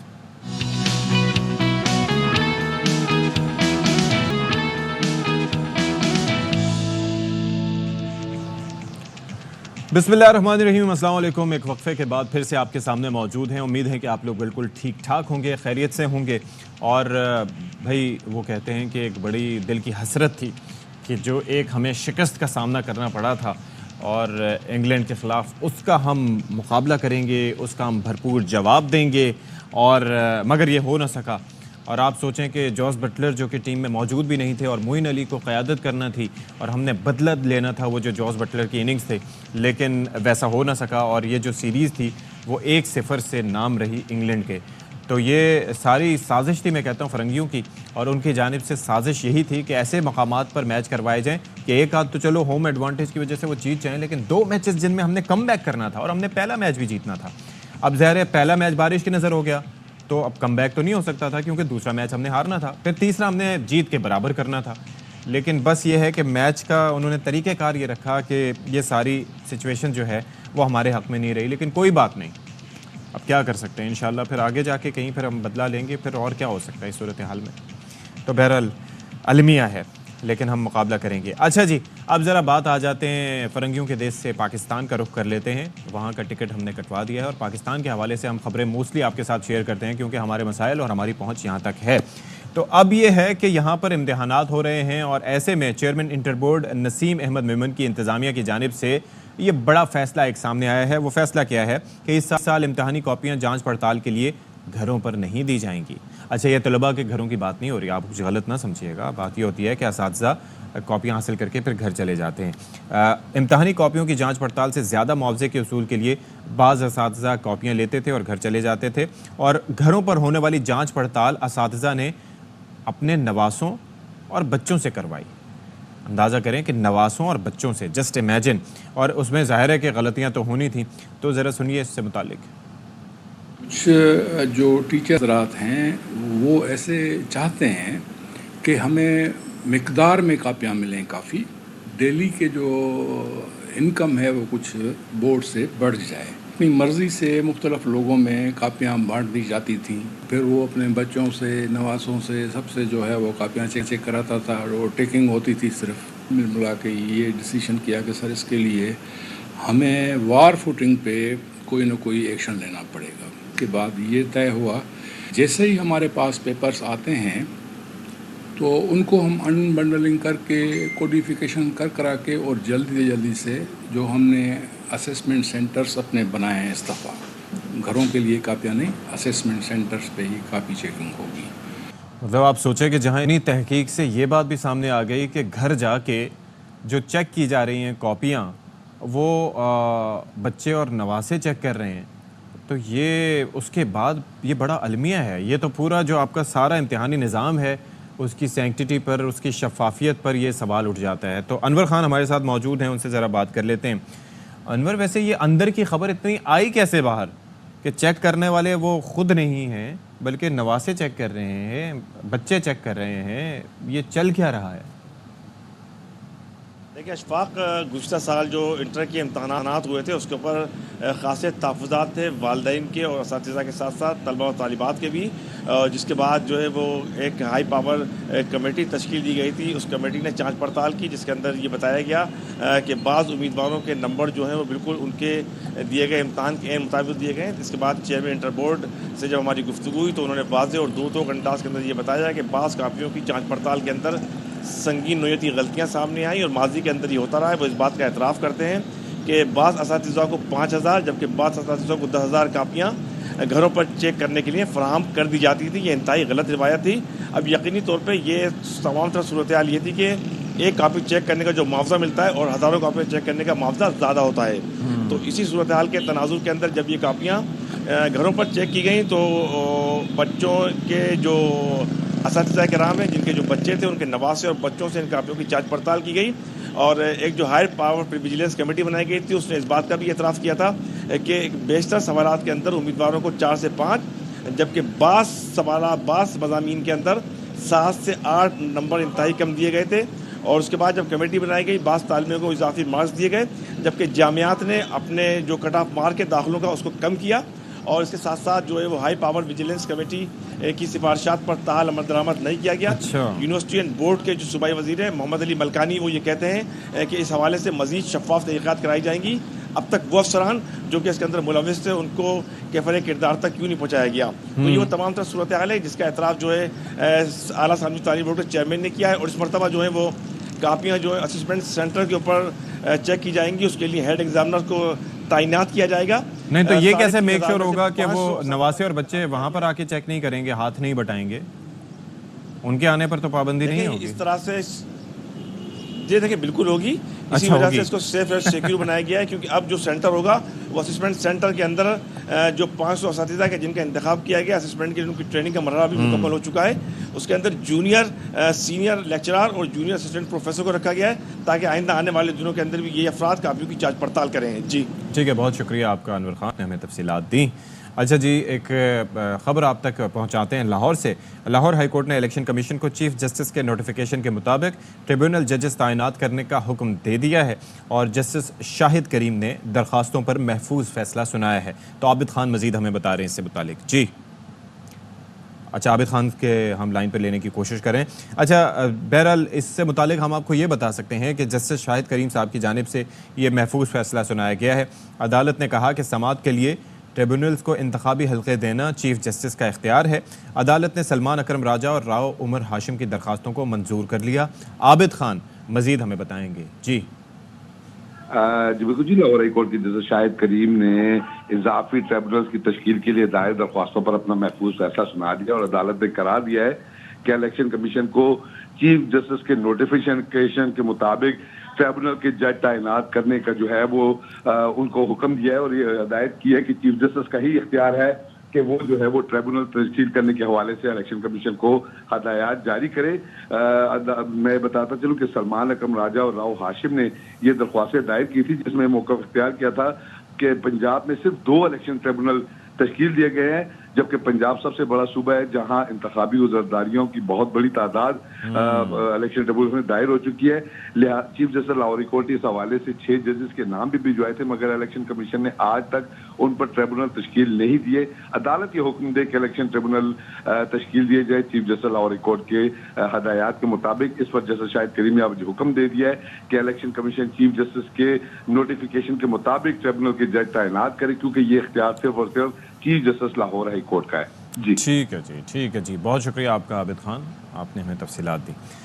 अच्छा जी, अब ज़रा बता दें कि बजट की आमद है और जून शुरू हुआ ही चाहता है तकरीबन, और ऐसे में बजट की तैयारियां जो है वो एक बड़ा चैलेंज होता है और ख़ास तौर पर जो हमारे मुआशी सूरत हाल है, IMF जिस तरीके से पंजे गाड़ कर बैठा हो, और अब ज़ाहिर है क्यों ना पंजे गाड़ के बैठे क्योंकि हमसे अपनी मईशत मैनेज होती नहीं है, और फिर जो हम कर्ज़ लेते हैं तो उसको जब तक IMF आके माइक्रो मैनेज ना करे तो हम उन वादों पर भी पूरा नहीं उतरते, तो फिर इस वजह से फिर ये सारी सूरत हाल हमारे लिए मुश्किल तरीन होती है। तो वज़ीर आज़म शहबाज शरीफ साहब ने आइंदा माली साल के बजट पर इजलास आज जाती उम्रा में तलब कर लिया है। बजट की तैयारियाँ जारी हैं और IMF ने वफाकी बजट 24-25 के अहदाफ का जायज़ा लिया और कहा है कि आइंदा माली साल पाकिस्तान की दर आमदात में यानी कि जो इम्पोर्ट्स हैं उसमें 5 अरब 51 करोड़ 70 लाख डॉलर्स इजाफे का तखमीना है और नए माली साल पाकिस्तान की बरामदात यानी कि एक्सपोर्ट्स में 1 अरब 35 करोड़ 20 लाख डॉलर्स इजाफे का इम्कान है। ये सबसे बड़ा हमारे लिए चैलेंज है कि जब तक हमारी एक्सपोर्ट्स इंपोर्ट से नहीं बढ़ेंगी तब तक हमारे मुआशी हालात कभी भी सही नहीं हो सकते, तो बहुत ज़्यादा फ़र्क है इसमें। अच्छा, फिर उसके साथ साथ ये आप देख लें कि नॉन फाइलर कारोबारी अफराद की सप्लाई मॉनिटरिंग की जाएगी। टाइल सेक्टर में ट्रैक एंड ट्रेस सिस्टम लगाने की भी तजवीज़ है और फिर पॉइंट ऑफ सेल्स में FBR की हर रसीद पर फ़ीस बढ़ाने का भी इम्कान है। तो क्या हो सकता है बजट इजलास ज़ाहिर है कि आगे जाके होगा, लेकिन वज़ीर आज़म के ज़ेर सदारत आज इस पर गौर किया जाएगा। बड़ा कड़ा इम्तिहान है। तो हमारे साथ इस वक्त बात करने के लिए मौजूद हैं मेरे मुआशियात फ़रहान बुखारी साहब। Thank you so much for joining us Farhan साहब। ये ज़रा बताइएगा कि इस वक्त आप देखें कि उकाबी निगाहें कहेंगे IMF की पाकिस्तान के इस मईशत पर हैं और ख़ास तौर पर बजट पे हैं।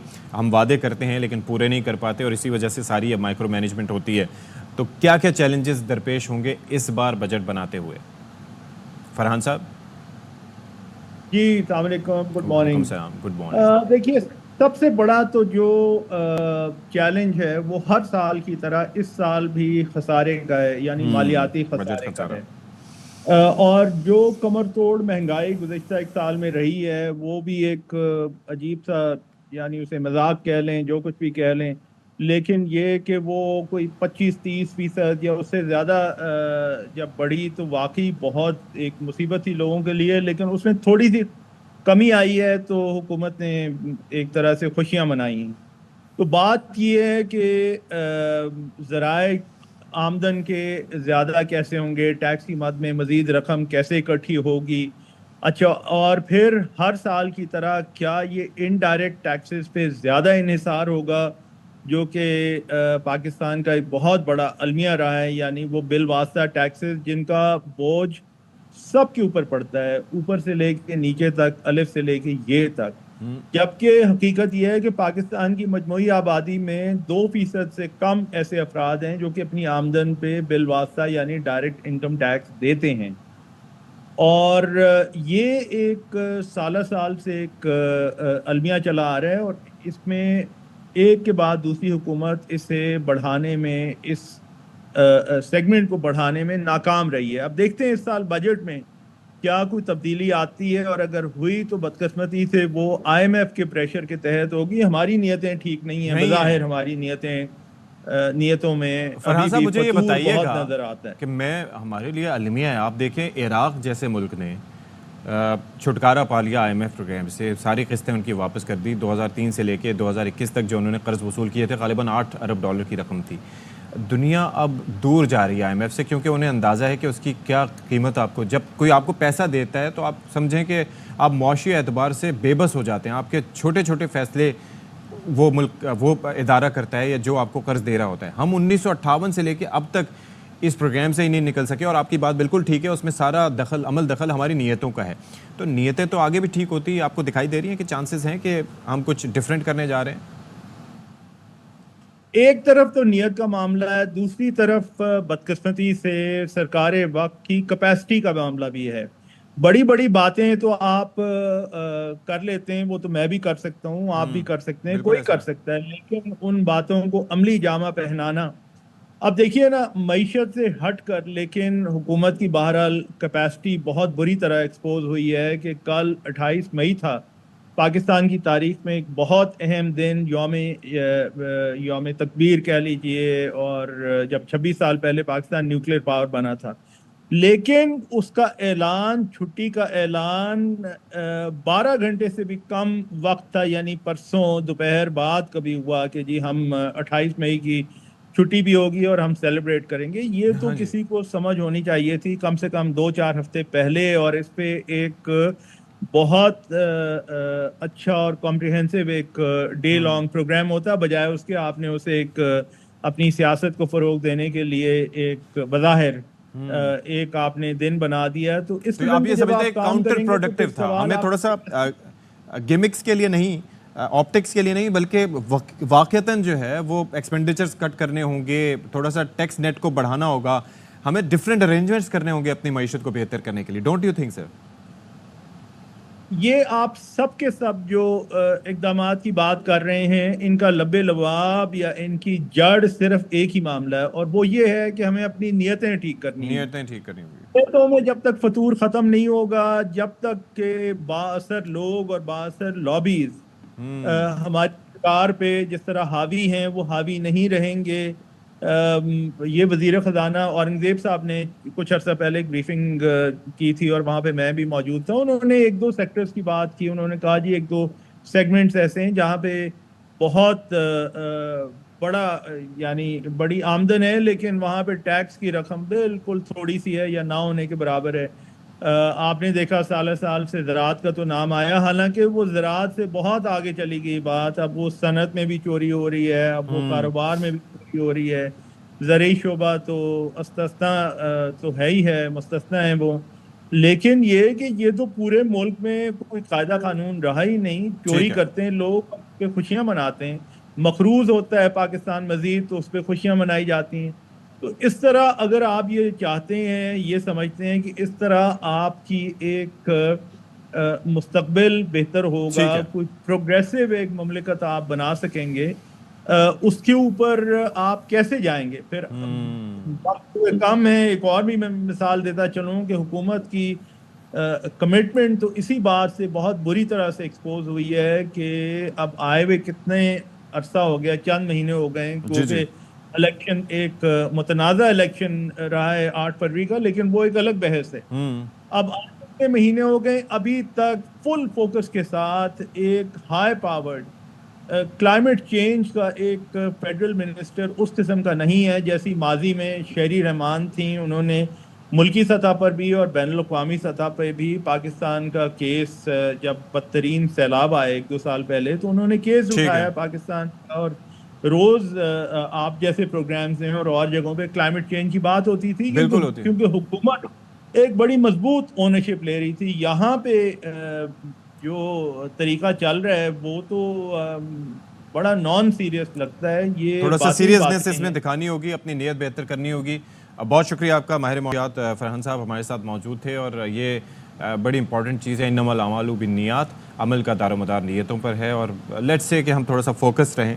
अच्छा जी, यहाँ पर आपको बताएं ज़रा कि ऑक्सफोर्ड इकनॉमिक्स ने पहली बार दुनिया के 1000 बेहतरीन शहरों की फहरिस्त जारी कर दी है, और सोचिए ज़रा तुक्का मारिए पाकिस्तान में जो हमारे शहर हैं उनका नंबर क्या होगा। चलें, जहाँ पर मैं इस वक्त बैठा हूँ, शहर क़ायद कराची, इसका नंबर क्या होगा, कोई गैस कीजिए। नहीं करना, मैं बता देता हूँ। तो पाकिस्तान का तिजारती हब जो है कराची, इस फहरिस्त में 918वें नंबर पर रहा, यानी कि 918वें नंबर पर कराची रहा। अच्छा, थोड़ी सी इज्जत रखी है वफाकी दारुल-हुकूमत इस्लामाबाद ने, जो बेहतरीन शहरों के फहरिस्त में 578वें नंबर पर रहा है। दूसरा नंबर लाहौर का था, जो कि मजमूई तौर पर 878वें नंबर पर रहा। पेशावर 895, जबकि कोयटा फहरिस्त में 940वें नंबर पर मौजूद है। दुनिया के 50 बेहतरीन शहरों में अमेरिका और यूरोप के शहर बाजी ले गए हैं, और फहरिस्त में दुनिया का बेहतरीन शहर न्यूयॉर्क करार दिया गया है। मुझे लगता है इसमें कोई गड़बड़ ज़रूर होगी, लेकिन बहरहाल लंदन दूसरे नंबर पर है, सैन जोस तीसरे, टोक्यो चौथे, Los Angeles, San Francisco, Melbourne और ज्यूरिख टॉप 10 शहरों में शामिल हैं। दर्जा बंदी शहरों की मईशत, ह्यूमन कैपिटल, मायार ज़िंदगी, माहौलियात और तर्ज हुक्मरानी समेत 27 शोबों को मद्देनज़र रखते हुए ये किया गया है। तो फिर आप देख सकते हैं कि ये क्या सिलसिला हो सकता है इस हवाले से। तो बहरहाल अंदाज़ा कीजिए कि मैं ये हैरान होता हूँ कि हमारे इस्लामाबाद का वैसे क्या कसूर था, और इस्लामाबाद तो फिर भी थोड़ा सा बेहतर आ सकता था, और हमारा सबसे अच्छा शहर है, और आप देखें कितना खूबसूरत है। और फिर इस एतबार से मैं हैरान हूँ कि किस तरीके से ये चीज़ें मैनेज की जाती हैं। लेकिन ज़ाहिर है कि बायसनेस तो इस हवाले से होता है, और न्यूयॉर्क के हवाले से जितना कहा गया है कि दुनिया का बेहतरीन शहर है, लंदन के हवाले से कहा गया है कि वो दूसरे नंबर पर है, और कमाल है भाई, कमाल है। थोड़ा सा हम इस मामले पे हम सोचने की कोशिश करेंगे। अच्छा जी, अब हम आपको अब से देर पहले ये बता चुके थे कि वज़ीर-ए-आज़म साहब ने बजट से मुतालिक मुशावरती इजलास आज तलब कर लिया है, ठीक है, और फिर ज़रा ये भी कहते हैं कि ये 11 बजे जाती उम्रा में होगा ये इजलास, और उस वक्त वज़ीर-ए-आज़म साहब भी होंगे और सदर नून लीग भी इस इजलास में होंगे मौजूद, और इजलास में वज़ीर आला पंजाब, वफाकी वज़रा और पार्टी की सीनियर क़यादत की शिरकत का इम्कान है। वफाकी वज़रा को अपने महकमों में रिलीफ से मुतालिक इक़दाम तजवीज़ करने की हिदायत की गई है, और नवाज़ शरीफ की जानिब से वज़ीर आला पंजाब यानी कि उनकी साहबजादी जो मरीम नवाज़ साहिबा हैं, उनको रिलीफ के लिए इक़दाम की हिदायत भी की गई है। तो आज ये बड़ा अहम तरीन इजलास होगा, और ज़ाहिर है कि ये वैसे तो हम ये देख रहे हैं कि ये सारी चीज़ें IMF की छतरी के नीचे हो रही हैं, क्योंकि IMF की जानिब से काफ़ी सख्त शराइत हैं, क्योंकि IMF ये चाहता है कि भाई आप अपनी मईशत को बेहतर करें, और ताकि जो कर्ज़ आप ले रहे हैं वो वापस करने की भी आप कैपेसिटी रखते हों। तो उस हवाले से आपको टैक्स नेट के हवाले से भी अरेंजमेंट्स करने होंगे, इक़दामात करने होंगे, काफ़ी चीज़ों को मैनेज करना होगा, और सबसे बढ़ के बात यह है कि अपनी नीयत को बेहतर करना होगी।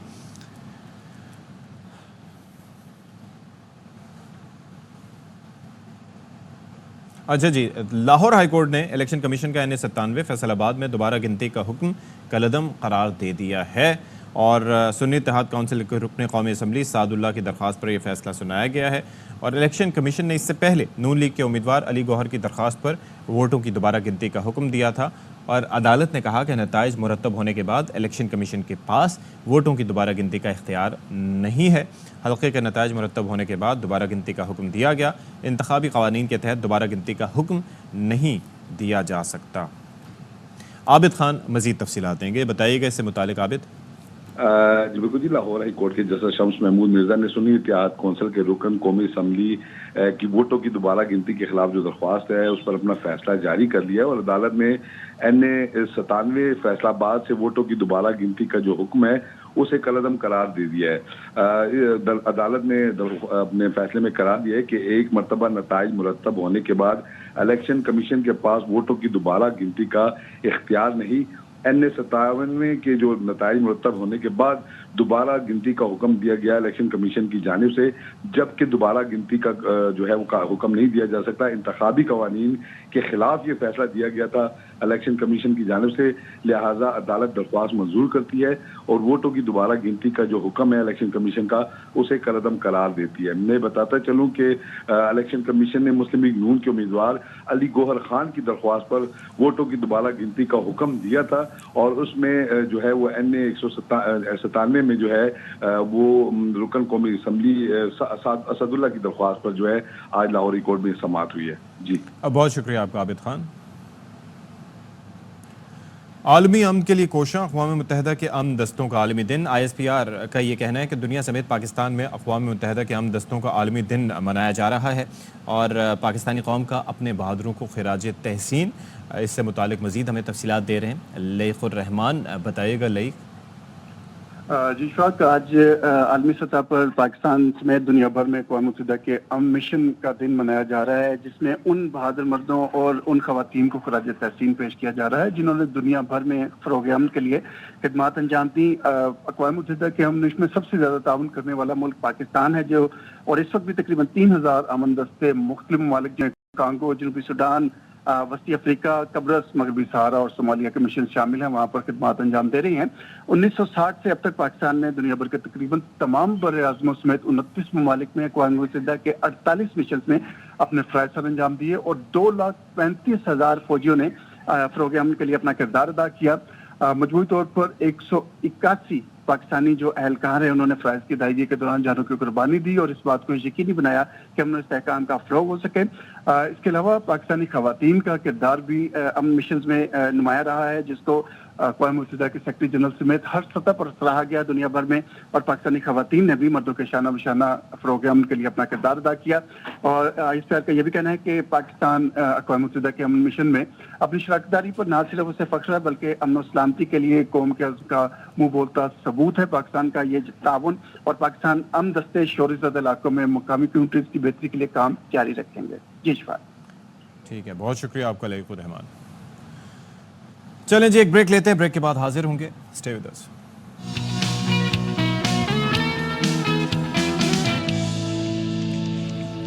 Welcome back to the show. और अब हम ज़रा, वैसे तो हम डाकुओं का तस्करा करते हैं और डाकुओं का काम क्या होता है, घात लगा के बैठना। कच्चे के डाकुओं का तस्करा नहीं कर रहे क्योंकि वो घात लगा के नहीं बैठते, वो हनी ट्रैप करते हैं, न जाने क्या क्या करते हैं और फिर जहाँ लेके चले जाते हैं वहाँ से आना बड़ा मुश्किल होता है। और ख़ास तौर पर हमारी पुलिस भी बड़ी परेशान दिखाई देती है, फिर वीडियोस नज़र आती हैं और वो बड़ा एक अलमिया जन्म लेता है। लेकिन जो आम तौर पर जो बैंडिट होते हैं उनका तरीक़ाकार क्या होता है कि किसी भी जगह पर, शहर के चौक चौराहे या किसी भी सुनसान जगह पर वो घात लगा के बैठते हैं और वहाँ पर लोगों को लूटते हैं। लेकिन अब ये काम इंसानों से जानवरों में भी मुंतकिल हो गया है, जानवर भी ये करना शुरू हो गए हैं। तो हाथी, वैसे तो हाथी के बारे में बड़ी फिल्में बनी, हाथी मेरा साथी और न जाने क्या क्या, लेकिन हाथी लूट मार में भी अच्छी तरह मुलव्वस होते हैं। ये ज़रा देखिए, ये मंजर श्रीलंका का है और श्रीलंका में गालिबन if I am not mistaken हाथियों की बड़ी एक पूरी की पूरी एक आबादी बसती है और वहाँ पर आप देख लीजिए कि किस तरीके से यहाँ पर राह चलते लोगों को लूटा जा रहा है। अच्छा, और गाड़ियों में से भत्ता वसूल किया जा रहा है और भत्ता वसूली के बगैर किसी को यहाँ से गुजरने की इजाज़त नहीं दी जा रही। और आप ये देखें कि ये काम वो बग़ैर हथियारों के कर रहे हैं, सिर्फ अपने साइज़ के वजह से। ये आप अंदाज़ा करें तो इस सिचुएशन में साइज़ ऑब्वियसली मैटर्स। तो ये अपने अंदाज़ा करें कि किस तरीके से ये अब ये जनाब ये सिलसिला, अब पता है उनको कि कहाँ से उनको क्या हिस्सा मिलेगा, रिक्शे से कितना हिस्सा मिलेगा, बस से कितना हिस्सा मिलेगा। और अगर ड्राइवर ने ये मजाल की कि वो बस को चलाने की कोशिश कर रहा है तो उसने पूरी अपनी सूंड समेत आधा उसमें घुस के उस रास्ते को और उसकी इस कोशिश को नाकाम बना रहा है। तो ये आप अंदाज़ा कीजिए कि जब तक हिस्सा नहीं दोगे तो जब तक हम यहाँ से रास्ता नहीं छोड़ेंगे। और आप ये सोचें कि ये जंक फूड के हवाले से हम पहले प्रोग्राम किया करते थे, अब मुझे लगता है कि हाथियों की सेहत से मुतालिक भी हमें प्रोग्राम करना पड़ेगा कि भाई जंक फूड जो है वो ना सिर्फ इंसानों बल्कि हाथियों के लिए भी नुकसानदेह है। तो हमारे साथ हाजमे की मुख्तलिफ बीमारियों के हवाले से आज आगाही का दिन है, उससे मुतालिक हमने सेगमेंट भी रखा है। और फिर बड़ा ज़रूरी है कि हम एक तो एक्सरसाइज करें, फिर उसके बाद जो है वो मसालादार ग़िज़ाओं से परहेज़ करें, वर्जिश वगैरह थोड़ी सी बेहतर करें, ताकि वर्जिश अगर नहीं करेंगे, जिस्म को हरकत में नहीं रखेंगे तो फिर मोटापा आ सकता है। तो ऐसे में हमारे साथ गुफ्तगू करने के लिए एक बड़ी मौजूद शख्सियत हंसती मुस्कुराती हमारे साथ हमारे दरमियान मौजूद हैं, हकीम शाह नज़ीर साहब। थैंक यू सो मच हकीम साहब। और ये जो आपने मेरे मुखातिब होते सांस रोकने की नाकाम कोशिश की है, तो मैं इस पर भी आपको खिराज तहसीन पेश करता हूँ। सबसे पहले भाई, इंसानियों की सेहत में बाद में आएंगे। यार ये हाथियों का मुझे देखें जंक फूड खाना शुरू हो गए हैं, मतलब उनको जंगलों वगैरह में जाके जो उनकी खुराक होती है वो खाने का दिल नहीं है, अब गाड़ियाँ लूट रहे हैं। यार ये क्या तरीका है? शहर में तो कुछ चीज़ें नहीं मिल रही हैं, अब जंगल में भी नहीं मिल रही हैं। हाँ। तो इसलिए वो बाहर आ गए और जंक फूड खा रहे हैं। जंक फूड खा रहे हैं। चलें जी, अब आ जाए हमारे मुद्दे पे कि भाई ये निज़ाम में इंहिज़ाम ये अगर ठीक ना हो तो बड़े मसाइल हो सकते हैं। आज इस हवाले से ये एक अहम तरीन दिन भी मनाया जा रहा है अवेयरनेस के हवाले से। On a very serious note, ये दुनिया भर में ये रियलाइजेशन मौजूद है कि जो कोई भी बीमारी हो उसकी जड़ मैदे से शुरू होती है, यानी कि your stomach is not fine, तो फिर कोई भी चीज़ ठीक नहीं रहेगी। वाक़तन ऐसा है जी, बिल्कुल इसी तरह ये कि आपका मैदा अगर काम नहीं कर रहा तो आगे फिर ग़िज़ा भी नहीं जाती, दवा भी नहीं जाती। ठीक है। और आजकल जो हो रहा है मैदे में तेज़ाबियत बहुत ज़्यादा हो रही है, तो यही आपकी बात है कि बाहर की चीज़ें खाना, जंक फूड खाना, तेज़ मसाला जात का इस्तेमाल करना, फिर उसके बाद वॉक नहीं है। अब घर में ही बैठे हुए सारे काम ऑनलाइन कर रहे हैं और कंप्यूटर पे बैठ के काम कर रहे हैं, वहीं सो जाते हैं, फिर वहीं आपने कुछ मंगवा के खा लिया, कोई रनिंग है नहीं, चलना फिरना है नहीं है। आप कोशिश करें खाना खाने के बाद वॉक ना करें, आप कम से कम 40-50 कदम चल लिया करें, तो उसमें आपका हाजमा बेहतर रहेगा। और दूसरा ये है कि वॉक जो होती है वो खाना खाने से 2 घंटे पहले होती है। 40 से 45 मिनट की वॉक होती है, 1 मिनट में 62 कदम हो, इस तरह 45 मिनट वॉक करें, ये आपकी वॉक होगी। और दूसरी चीज़ ये है कि बाहर की चीज़ें जो हम खा रहे हैं, जिस तरीके से हम मुरगन चीज़ें खा रहे हैं, तेज़ मसाला जात खा रहे हैं, ऑयली चीज़ें इस्तेमाल कर रहे हैं, एक तो मैदा प्रॉब्लम कर रहा है, दूसरा आपका फैटी लीवर भी हो रहा है। इसकी वजह से मुंह का जायका भी कड़वा रहने लग जाता है। तेज़ाबियत इस कदर होती है कि मैदे में दर्द और जलन दोनों होना शुरू हो जाती है और मुंह से कड़वा पानी आ रहा होता है। बाद लोगों का खाना जो है यूँ रिफ्लेक्स होता है, वापस ऊपर की तरफ आता है, रिफ्लेक्स होता है। हाँ। तो उसमें आज एक ऐसी रेमेडी मैं बनाकर दिखा रहा हूँ, आप अपने घर पे बनाइए। ये जो खाना खाने के बाद पेट का अफारा हो जाता है, पेट फूल जाता है, बदहज़मी होती है, गैसेस बहुत बनती हैं, पेट में दर्द होता है, मैदे में दर्द होता है और मुंह में छाले बन रहे होते हैं, तो ये तमाम चीज़ों को बेहतर करेगी, ठीक करेगी। और साथ में एच पेलोरी का अगर बैक्टीरिया एक्टिव हो रहा हो तो ये उसको भी नॉर्मल करेगी। तो आपने टोटली 4 चीज़ें लेनी हैं जो आपके घर में किचन में भी मौजूद होती हैं और आमतौर पे किसी पंसार से भी ले सकते हैं आप। इसमें जो सबसे पहली चीज़ है वो ये है सूखे लीमू। सूखे लीमू, यहाँ ये इसका पाउडर है, ये इसका साबुत है, ये हम लेंगे 50 ग्राम, ये इसका पाउडर। और दूसरी चीज़ है सौंफ, ये इसका पाउडर है, ये भी हम लेंगे 50 ग्राम। ये है पुदीना सूखा हुआ, ये इसका पाउडर है, ये भी हम लेंगे 50 ग्राम। और अजवाइन, और ये इसका पाउडर है, ये भी हम लेंगे 50 ग्राम। इस तरीके से मिला के इसे बारीक पाउडर बना लें। अच्छा, इसकी ये है कि ये हाई बीपी का पेशेंट भी ले सकता है, डायबिटिक पेशेंट भी इसे ले सकता है, क्योंकि इसमें कोई मीठा नहीं है, कोई नमकीन नहीं है। खाना खाने के बाद 1 चाय वाला चम्मच पानी के साथ दिन में 2 मरतबा लें, ये घर में आपका एक सफ़ूफ बन जाएगा। और इसे हर उम्र के लोग इसे इस्तेमाल कर सकते हैं, जिनको भी पेट में अफारा हो रहा हो, गैसेस हो रही हो, मैदे में जलन हो रही हो, मैदे में दर्द हो रहा हो, इंशाल्लाह ताला 1 चम्मच इस्तेमाल करें, फौरी आपको आराम मिलेगा। लेकिन फिर इसे कुछ अर्सा कंटिन्यू कीजिएगा, जब मुकम्मल ठीक हो जाए फिर इसे रोक दीजिए। अच्छा, फिर ये मुझे बताएं कि ये सिर्फ खुराक का ही असर होता है या फिर ये मौसम का भी हमारे मैदे पे कोई असर होता है? नहीं, मौसम का नहीं होता, खुराक का होता है। खुराक का होता है। हमारी जो ग़िज़ाएँ होती हैं, हम हर चीज़ में वो बादी इस्तेमाल कर रहे हैं। आलू, चावल, गोभी, पराठा, बड़ा गोश्त, ये सब बादी चीज़ें, तेज़ाबियत वाली चीज़ें। तो आप कोशिश करें टिंडा, तुरई, लौकी, शलजम, छोटा गोश्त, ये चीज़ें इस्तेमाल करें। बल्कि टिंडे अगर आप घर में तवातुर से पकाना शुरू हो जाएं तो उससे आपके आटे की कंजप्शन भी कम हो जाएगी। बहुत बेहतरीन, full from protein, calcium, iron सब पाया जाता है इसमें।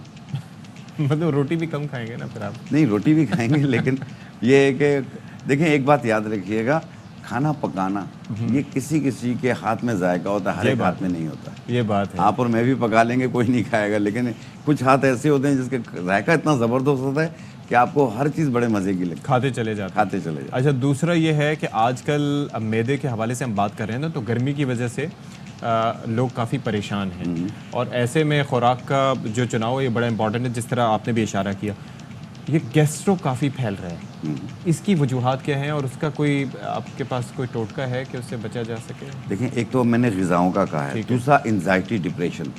जिनको भी एंजाइटी डिप्रेशन होगी उनको गैसेस बहुत बनेंगी, पेट फूलेगा, ढिकारें आना शुरू हो जाएंगी, बाज़ लोगों का पेट सख्त हो जाता है। तो ये एंजाइटी की वजह से भी होता है, डिप्रेशन की वजह से भी होता है। ऐसी सूरत में आपने 4 पत्ते पुदीना के ले लें, थोड़ी सी सब्ज़ इलायची ले लें और 1 अदद लौंग आप 1.25 कप पानी में डाल के उबाल लें। खाना खाने के बाद इसका कहवा बनाकर पिया करें, तो ये गैसेस को भी दूर करेगी और ज़ुद हज़म भी करेगी आपकी हर चीज़ को। लेकिन एंजाइटी डिप्रेशन जिन लोगों को भी है, वो अपने डॉक्टर की अगर कोई मेडिकेशन ले रहे हैं तो उसे 1 दिन के लिए भी स्किप ना कीजिए। और उसके साथ एक बीज मिलेंगे आपको, मग़ज़े बिनोला। ये वसवसे आना, दिमाग में बातें सोचना, बाजों का डर खौफ महसूस होना, तो ये उसको भी दूर करती है। मग़ज़े बिनोला, जी हाँ, ये कपास के बीज होते हैं। इसे साफ़ करके बारीक पाउडर बना लें और 1 चाय वाली चम्मच 1 टाइम रोज़ाना पानी के साथ लें। इंशाल्लाह आपको एंजाइटी डिप्रेशन, बस मेक श्योर कीजिएगा वो कपास का ही पाउडर हो कपास के बीजों का, कपास के बीजों का ही पाउडर हो, कोई और पाउडर ना हो। जी बिल्कुल, पता चलेगा ये बहुत तरक्की। तो ये एंजाइटी डिप्रेशन की वजह से भी पेट अक्सर ख़राब रहता है, तो ये IBS कहलाता है, इरिटेबल बाउल सिंड्रोम कहलाता है ये। अच्छा, अब ज़रा मुझे ये बताएं कि ये जो गर्मी है जिसने हमारे दिमाग गर्म कर दिए हैं, कोई ऐसी इसके लिए कोई टोटका कि जिससे हम थोड़ा सा मौसम से भी नबरदाश्त हो सकें, गर्मी की शिद्दत से बच सकें, जो ये आपके चेहरे पे ये जो गुलाबी रंग है ये हमारे चेहरों पे भी आ सके, वीरानी दूर हो? देखें, जिन लोगों को भी ये जो गर्मी की इस वक्त शिद्दत आ रही है और जो गर्मी की शिद्दत कम महसूस हो, आपने एक छोटा सा ड्रिंक बना के रखना है अपने पास। आपने लेना है गोंद कतीरा, इसबगोल दाना, तुख्मे बलंगा, जी, तुख्मे बलंगा, गोंद कतीरा और इसबगोल दाना, ये तीनों 50-50 ग्राम लेके मिक्स कर लें और इसकी 1 चम्मच 1 गिलास पानी में मिलाएं, 1 घंटे के लिए रख लें ताकि ये फूल जाए। फूलने के बाद इसे शेक करके आप पी लें। ये फीका होगा, ये हर तकरीबन डायबिटिक पेशेंट सारे ले सकते हैं इसे आप। और दूसरा, अगर इसमें कोई जायका ऐड करना हो, कोई सा भी लाल मशरूब आप मिला सकते हैं इसमें, या थोड़ा सा गुड़ मिला लें आप इसमें, तो इसका जायका मीठा भी हो जाएगा। ये फीका होता है और दूसरा ये ठंडा होता है। आप 1 गिलास बनाकर पिए, आपको ठंडक का एहसास होगा, आपको गर्मी की शिद्दत कम फील होगी। लेकिन पानी का टेक ज़्यादा रखिए और पानी से जो फ्रूट आ रहे हैं वो ज़्यादा इस्तेमाल करें जिसमें पानी की मिकदार ज़्यादा होती है, जैसे तरबूज, खरबूजा, खकड़ी, खीरा, इन चीज़ों का इस्तेमाल ज़्यादा करें क्योंकि इसमें पानी की मिकदार ज़्यादा होती है। और हर 1 घंटे के बाद 1 गिलास पानी ज़रूर पिया करें ताकि आपकी बॉडी में पानी की मिकदार पूरी रहे। ठीक है, बहुत शुक्रिया। It's always a pleasure. Hakeem Shah Nazir हमारे साथ मौजूद थे और आपने ये सारी चीज़ें करनी है। एहतियात बहुत ज़रूरी है और मौसम के हिसाब से अपनी खुराक रखें, और ख़ासतौर पर जो बादी अशिया जिनकी जानिब हकीम शाह नज़ीर ने भरपूर इशारा किया, दोनों हाथों से इशारे किए, वो आपने नहीं खाने। एहतियात लाजमी तौर पर करें, टिंडे खाएँ और रोटी का खर्च भी बचाएँ। ब्रेक लेते हैं।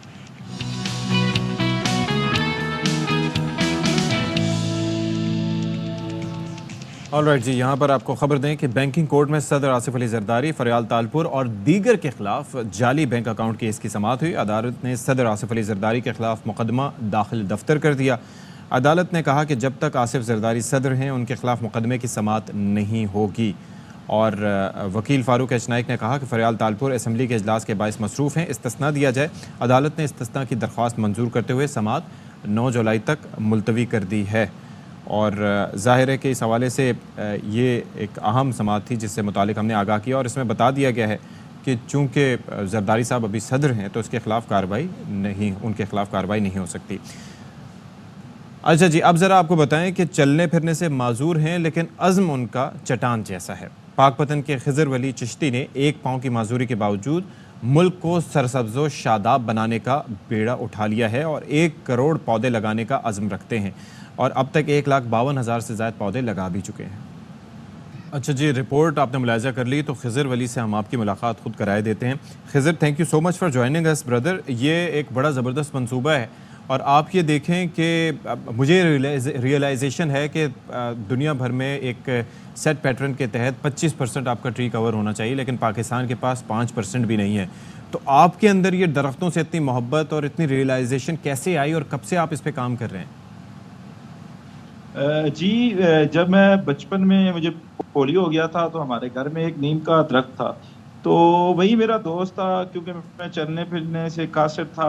अच्छा। तो उसके साथ रहता था, वहाँ से मेरी मोहब्बत बड़ी दरख्तों से, और मैंने सोचा कि मैं बड़ा होके दरख्त लगाऊंगा। फिर 2014 में जब मैं MSc कर रहा था तो मैंने ये तैयार किया कि मैं मुल्क में 1 करोड़ पौधा लगाऊंगा, और उस सिलसिले में मैंने 2014 से ही शजरकारी का आगाज़ किया। फिर 2017 में मैंने पाकिस्तान की पहली फ्री नर्सरी बना ली, जहाँ पर अब हम 1 लाख पौधा मुफ्त तैयार करके मुफ्त तकसीम करते हैं। और 2021 में ऑस्ट्रेलिया में मेरे नाम से एक मियाँ वाकिफ ट्रस्ट लगाया गया।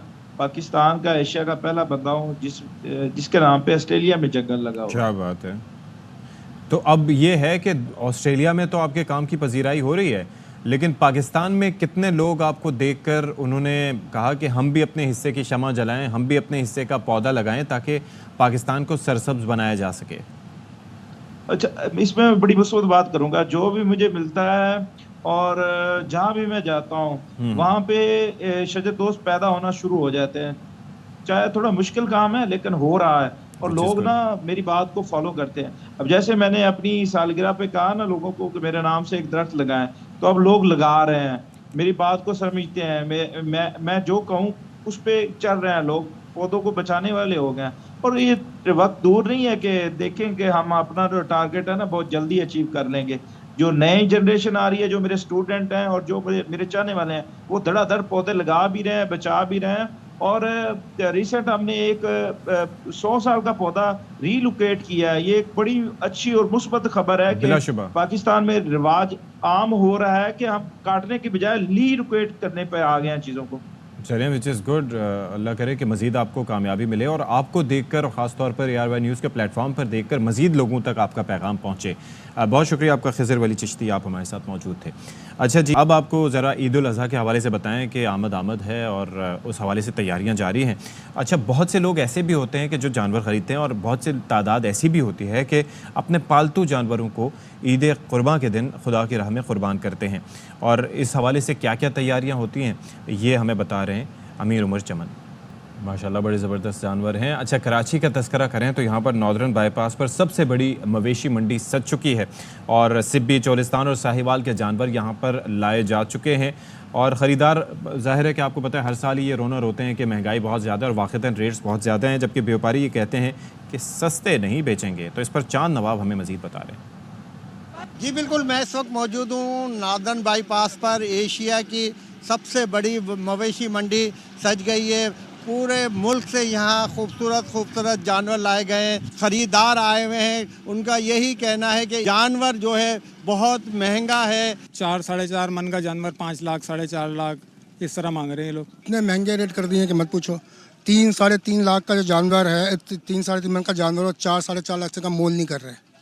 और कुछ पैसे बताए हैं तो बोलते भाई नहीं, इतने में देना नहीं है। अब वो कहते हैं हमने पीछे महंगा लेकर आए हैं तो इधर महंगा बेचेंगे। गुज़िश्ता साल की निस्बत काफ़ी महंगी है मंडी। जानवर जो है वो काफ़ी महंगा है, खरीदार आ रहे हैं और खाली हाथ जा रहे हैं। पिछले साल जो जानवर 1 लाख में मिल रहा था वो 2 लाख 2.5 लाख में है, जबकि VIP ब्लॉक में तो जो जानवर है 80 90 लाख रुपए के जानवर हैं। जो सुन्नत इब्राहिमी अदा करते हैं, उनकी हर किसी की ख्वाहिश होती है कि अच्छे से अच्छा जानवर लेके जाया जाए, जबकि व्यापारियों का कहना है अभी हम इंतज़ार कर रहे हैं, ईद कुर्बान में वक्त है। जबकि ख़रीदारों का भी यही कहना है कि बच्चे जो है जानवर कहते हैं कि पहले से ले जाएं, घर में उनको सजाएं, खूबसूरत तरीके से रखें, लेकिन मार्केट जो है महंगी है और ख़रीदारों का यही कहना है अभी हम देख रहे हैं, अगर सौदा बन गया तो ले लेंगे, लेकिन फिर हम जो है बाद में आएंगे जब ईद कुर्बान में 4-5 दिन बाकी रह जाएंगे। जी चलें जी, जब कम वक्त रह जाएगा तो फिर जाएंगे, और फिर ताकि बार्गेनिंग में थोड़ा सा उनको फ़ायदा हो सके, वरना अभी तो व्यापारी भी तैयार नहीं है। और जिस तरह से मैं रेट सुन रहा हूँ 70 80 लाख, मतलब जस्ट इमेजिन द प्राइसेस। कौन इस तरह से अफोर्ड करेगा भाई? किसके पास है इतना पैसा? हम भी तो देखें किसके पास है इतना पैसा, कौन लाएगा ये जानवर। विल हैव टू सी। तो चलें जी, प्रोग्राम से फिलहाल इतना ही। ज़िंदगी रही तो इंशाल्लाह कल आपसे फिर मुलाकात होगी।